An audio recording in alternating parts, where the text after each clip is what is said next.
Good morning students. আজকে আমি তোমাদের এই ক্লজ সম্পর্কে একটু বলবো। তো তোমরা দেখো একটা জিনিস, আমি কতগুলো জিনিস এখানে লিখে রেখেছি, তো তোমাদের বুঝতে সুবিধা হবে বলে। দেখো, ক্লজ মানে হচ্ছে বাক্যাংশ। তো বাক্যের অংশকে বাক্যাংশ বলা হয়। তাহলে ক্লজ কি না, a clause is a small part of a sentence of a bigger sentence. একটা বড় বাক্যের অন্তর্গত ছোট বাক্যকে ক্লজ বলা হয়। ঠিক আছে, এবার আমরা এই জিনিসটাকে একটু ক্লারিফাই করে দেখব। দেখো, এখানে প্রথম সেন্টেন্সে আমি একটা উদাহরণ লিখেছি, this is the boy whom I know. এটা সেই ছেলে যাকে আমি চিনি।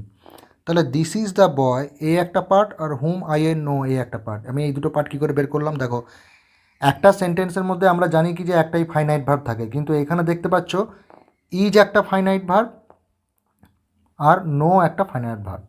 এই দুটো ফাইনাইট ভার্ব হচ্ছে, এই নো একটা আর ইজ একটা। এটাকে একটু বড় করলে তোমাদের সুবিধা হবে বুঝতে। দেখো, তাহলে ইজ একটা ফাইনাইট ভার্ব, নো একটা ফাইনাইট ভার্ব। তাহলে একটাই বাক্য, তার মধ্যে দুটো ফাইনাইট ভার্ব কী করে আসছে? তাহলে কি এটা ভুল? না, এটা ভুল নয়।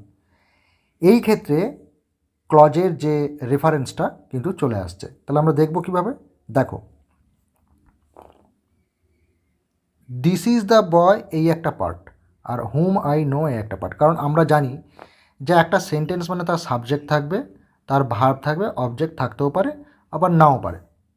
ঠিক আছে, তো এইখানে ইজটা ফাইনাইট ভার্ব, নোটা ফাইনাইট ভার্ব। ঠিক আছে, তাহলে দিস ইজ দ্য বয় এই কিন্তু একটা সেন্টেন্সের একটা পার্ট হয়ে যাচ্ছে, কারণ দিস যদি আমি সাবজেক্ট ধরি তারপরে ইজ ভার্ব। আবার হুম যদি আমি হুমটাকে বলা হবে এখানে লিঙ্কার, হুমটাকে বলা হবে লিঙ্কার। এই দিস ইজ দ্য বয় আর দিস ইজ দ্য বয় আর আই নো, এই দুটো ছোট ছোট সেন্টেন্স, এই বড় সেন্টেন্সটার মধ্যে হুম দিয়ে যুক্ত অবস্থায় রয়েছে। ঠিক আছে, তাহলে আমরা কি দেখলাম না, দিস ইজ দ্য বয় এই একটা পার্ট, ছোট অংশ, এই গোটা বড় বাক্যটার মধ্যে এই একটা ছোট অংশ, আবার এই গোটা বড় বাক্যটার মধ্যে হুম আই নো এই একটা ছোট অংশ। তাহলে এখানে দুটো ছোট অংশ বেরালো, এই একটা এই একটা।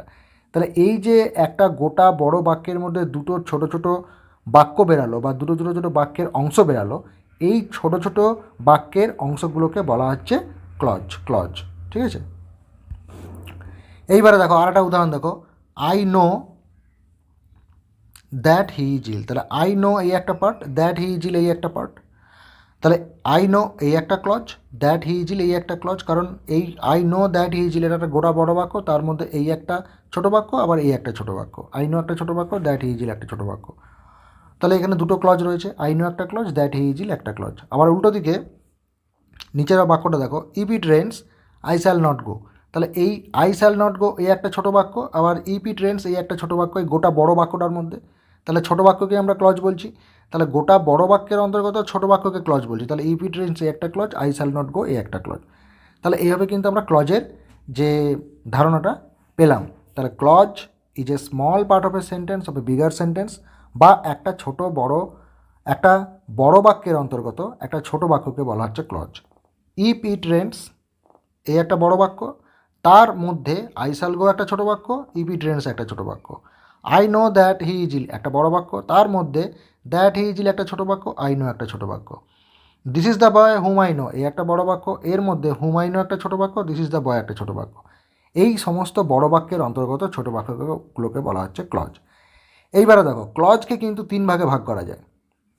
কী কী তিন ভাগে ভাগ করা যায় না, এক নাম্বার হচ্ছে প্রিন্সিপাল ক্লজ, দু নাম্বার হচ্ছে সাবঅর্ডিনেট ক্লজ, আর তিন নাম্বার হচ্ছে কোঅর্ডিনেট ক্লজ। এই কোঅর্ডিনেট ক্লজ, এবার প্রত্যেকটা ক্লজের সম্পর্কে আমরা আসছি। প্রথমে দেখব আমরা প্রিন্সিপাল ক্লজ। প্রিন্সিপাল ক্লজ দেখতে গেলে আমাদের কিন্তু এই বাক্যটাকে পর্যালোচনা করতে হবে। He said that he is ill. তাহলে হি সেড এই গোটা বড় বাক্যের অন্তর্গত হি সেড এই একটা ছোট বাক্য, দ্যাট হি ওয়াজ ইল এই একটা ছোট বাক্য। তাহলে দেখো, হি সেড সে বলল যে সে অসুস্থ ছিল। তাহলে হি সেড সে বলল, দ্যাট হি ওয়াজ ইল অসুস্থ ছিল। তাহলে আমি যদি শুধু দ্যাট হি ওয়াজ ইল এইটুকু অংশ বলি, আর কোনো অংশই বললাম না, তাহলে কিন্তু এই বাক্যটা কিন্তু অসম্পূর্ণ, ইনকমপ্লিট বাক্য কিন্তু ইনকমপ্লিট। কিন্তু আমি যদি বলি হি সেড দিয়ে আমি একটা ইট দিয়ে দিলাম, that he was ill is equal to it যদি ধরি, তাহলে হি সেড ইট, এটা কিন্তু একটা কমপ্লিট বাক্য। সেই জন্য হি সেড যেহেতু এটা কমপ্লিট বাক্য, সেই জন্য এটাকে বলা হবে প্রিন্সিপাল ক্লজ। আর দ্যাট হি ওয়াজ ইল যেহেতু এটা বাক্য হওয়া সত্ত্বেও এটা কমপ্লিট নয়, অন্য আরও কিছু মানের প্রয়োজন হচ্ছে কমপ্লিট হওয়ার জন্য, সেই জন্য এটাকে বলা হবে সাবঅর্ডিনেট ক্লজ। প্রিন্সিপাল ক্লজ মানে হচ্ছে প্রধান বাক্যাংশ, আর সাবঅর্ডিনেট ক্লজ মানে হচ্ছে অপ্রধান খণ্ড বাক্যাংশ। আর কোঅর্ডিনেট ক্লজটা কি না, কোঅর্ডিনেট ক্লজের উদাহরণটা দেখো এখানে তোমরা দেখতে পাচ্ছ, the boy is honest and I know it. তাহলে দ্য বয় ইজ অনেস্ট এই একটা সম্পূর্ণ বাক্য, যার কোনো মানে ইনকমপ্লিট নয়। আবার আই নো ইট এই একটা সম্পূর্ণ বাক্য, যারও মানে কোনো ইনকমপ্লিট নয়। তাহলে এই দুটো ছোটো ছোটো বাক্য একটা বড় বাক্যের মধ্যে অ্যান্ড দিয়ে যুক্ত হয়েছে, এবং দুটো ছোটো বাক্যেরই মানে কিন্তু সম্পূর্ণ কমপ্লিট, ইনকমপ্লিট নয়। তাহলে এই প্রত্যেকটা ছোটো ছোটো বাক্যকে বলা হবে কোঅর্ডিনেট ক্লজ। ঠিক আছে, এই হলো তোমাদের প্রিন্সিপাল ক্লজ, সাবঅর্ডিনেট ক্লজ আর কোঅর্ডিনেট ক্লজ। এরপরে সাবঅর্ডিনেট ক্লজের আমি আরেকটা উদাহরণ দিচ্ছি, দেখো এখানে বলছি this is the pen which I bought. তাহলে এটা সেই কলম যেটা আমি কিনেছিলাম। তাহলে দেখো দিস ইজ দ্য পেন এই একটা ছোটো বাক্য, আবার হুইচ আই বট এই একটা ছোটো বাক্য, এবং এই ছোটো বাক্যটা এই বড় বাক্যের অন্তর্গত। সেই জন্য এই ছোটো ছোটো বাক্যগুলোকে বলা হচ্ছে ক্লজ, এবং যার মধ্যে আমরা যদি বিশ্লেষণ করি, তাহলে দিস ইজ দ্য পেন এটা সেই পেনটা, হুইচ আই বট যেটা আমি কিনেছিলাম। তাহলে আমি কোনো কিছুই বললাম না, শুধু বললাম যেটা আমি কিনেছিলাম। বাক্যটা বাক্য হলেও এটা কিন্তু অসম্পূর্ণ, সেই জন্য এটাকে বলা হবে সাবঅর্ডিনেট ক্লজ। আর দিস ইজ দ্য পেন এটা সেই পেনটা, এটা বাক্য হলেও এটা কিন্তু সম্পূর্ণ হচ্ছে প্রায়, সেই জন্য এটাকে বলা হবে প্রিন্সিপাল ক্লজ। ঠিক আছে, এই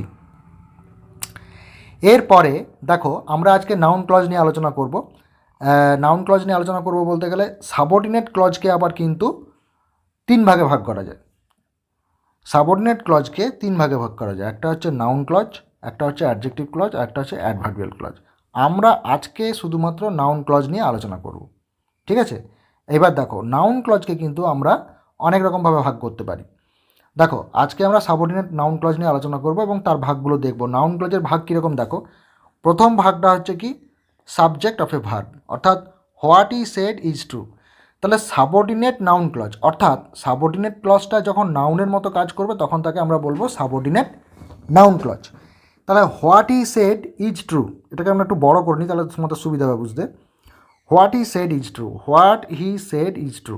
তাহলে এই যে হোয়াট ই সেড এটা ইজিক্যাল টু যদি আমি ইট ধরি, তাহলে বাক্যটা কী হচ্ছে, ইট ইজ ট্রু। তাহলে ইট ইজ ট্রু এই বাক্যটার সাবজেক্টকে না ইট, আর ইট একটা যেহেতু সাবজেক্ট, এবং আমরা জানি যে একটা সেন্টেন্সের সাবজেক্ট সবসময় নাউন বা প্রোনাউনের মতো কাজ করে, সেই জন্য আমরা এই হোয়াট ই সেড অংশটাকে বলবো নাউন ক্লজ। বোঝা গেল? এবং এইটা যেহেতু এই সাবজেক্টের প্রথমে বসেছে, অর্থাৎ সেন্টেন্সের প্রথমে বসেছে, সেই জন্য এটা সাবজেক্টের মতো কাজ করছে, সেই জন্য আমরা এটাকে বলছি সাবজেক্ট অফ এ ভার্ব।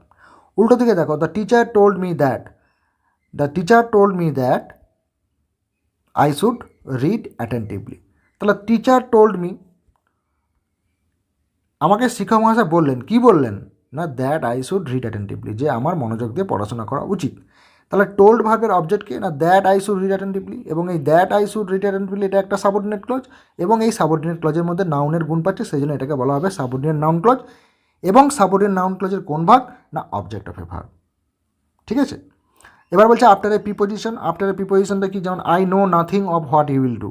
তাহলে আই নো নাথিং, আমি কোনো কিছু জানি না, অফ, এই যে অফ প্রিপোজিশনের অবজেক্ট কোনটা না হোয়াট হি উইল ডু, সেই জন্য এটাকে বলা হচ্ছে প্রিপোজিশনের পরে নাউন বসছে, অথবা আমরা এটাকে বলি অবজেক্ট অফ এ প্রিপোজিশন। এটা আফটার এ প্রিপোজিশন বলতে পারি, বা আমরা বলতে পারি অবজেক্ট অফ এ প্রিপোজিশন, অর্থাৎ এই নাউন ক্লজটা প্রিপোজিশনের অবজেক্ট হিসাবে বসেছে। এরপরে দেখো 4 নম্বরে বলছে কি আফটার বি ভার্ব অথবা কমপ্লিমেন্ট। কমপ্লিমেন্ট মানে পরিপূরক আমরা জানি, যেমন আমরা বলি যে this is what we expected. সাধারণত বি ভার্বের পরে অ্যাম, ইজ, আর, ওয়াজ, ওয়্যার এইগুলোর পরে যদি কোনো নাউন ক্লজ থাকে তাহলে সেটা সবসময় কমপ্লিমেন্ট অফ এ ভার্ব হবে, এটা মনে রাখতে হবে। তাহলে দিস ইজ, এখানে ইজটা হচ্ছে এই সেন্টেন্সের মেন ক্রিয়াপদ। তাহলে হোয়াট উই এক্সপেক্টেড, এই হোয়াট উই এক্সপেক্টেড এটা হচ্ছে সাবঅর্ডিনেট নাউন ক্লজ, এবং এটা হচ্ছে ইজ ভার্বের অবজেক্ট, সেই জন্য এটাকে আমরা কিন্তু অবজেক্ট অফ এ ভার্ব বলবো না, আমরা বলবো এটা কমপ্লিমেন্ট অফ এ ভার্ব। এরপরে আসছে তোমাদের আফটার সাম অ্যাডজেক্টিভস, অথবা এটাকে আমরা অ্যাপোজিশনও বলতে পারি। কীরকমভাবে দেখো, this is what we expected, এটা তো হলো। It is true that he has come, একটু বড় করে নিই তোমাদের সুবিধা হবে তাহলে। It is true that he has come, এই যে ট্রু, ট্রু কিন্তু অ্যাডজেক্টিভ, তাহলে এই অ্যাডজেক্টিভের অবজেক্টকে না that he has come, that he has come এটা কিন্তু নাউন ক্লজ, এবং এই নাউন ক্লজটা কার অ্যাডজেক্টিভ হচ্ছে না ট্রু এই অ্যাডজেক্টিভের অবজেক্ট হচ্ছে। দ্যাট হি হ্যাজ কাম এই নাউন ক্লজটা ট্রু এই অ্যাডজেক্টিভের অবজেক্ট হচ্ছে। উল্টো দিকে আমরা বলতে পারি এই ট্রু শব্দটার ইকুইভ্যালেন্ট যে ক্লজটা সেটাকে না দ্যাট হি হ্যাজ কাম, এটা সত্যি, সত্যিটা কি না সে এসেছে, তাহলে সে এসেছে এটাই তো সত্যি, তাহলে সত্যি ইজিক্যাল টু সে এসেছে, সেই জন্য ট্রু এটাকে আমরা বলতে পারি অ্যাডজেক্টিভের অবজেক্ট হিসাবে এই নাউন ক্লজটা ব্যবহৃত হয়েছে, অথবা বলতে পারি যে অ্যাডজেক্টিভের পরে কিছু নাউন ক্লজ ব্যবহৃত হচ্ছে, অথবা আমরা বলতে পারি এই ট্রুর অ্যাপোজিশন হিসেবে ব্যবহৃত হচ্ছে। অ্যাপোজিশন মানে সমস্থানীয় কোনো শব্দাংশ বা বাক্যাংশ বা শব্দার্থ। এবারে দেখো after some nouns or apposition, এটাও কিন্তু অ্যাপোজিশন এবং এটা নাউনের পরে। আওয়ার হোপ আমাদের বিশ্বাস, এই বিশ্বাস বা আশা, আমাদের আশাটা কি, আশাটা এখানে হোপ, এখানে হচ্ছে যে এটা নাউন, তার অবজেক্ট হচ্ছে that he will come back, এই যে সে ফিরে আসবে, এটাকে আমি একটু ছোটো করে দিই তখন পুরো বাক্যটা বুঝতে পারবে। Our hope that he will come back proved false, আমাদের যে আশা সেটা কি না সে ফিরে আসবে, এটা ভুল প্রমাণিত হয়েছিল। তারা আওয়ার হোপ প্রুভড ফলস এটা হচ্ছে প্রিন্সিপাল ক্লজ, আর that he will come back এটা হচ্ছে সাবঅর্ডিনেট নাউন ক্লজ। কিন্তু দেখো এই যে সাবঅর্ডিনেট নাউন ক্লজটা দ্যাট হুইল কাম ব্যাক, এইটা কিন্তু এই হোপের সমস্থানীয়, সেই জন্য এটাকে অ্যাপোজিশন বলা হচ্ছে, বা আমরা উল্টো দিকে বলতে পারি যে নাউনের পরে এই নাউন ক্লজটা বসেছে, সেই জন্য আফটার সাম নাউন অথবা এটাও অ্যাপোজিশনের মধ্যেই পড়ছে কিন্তু।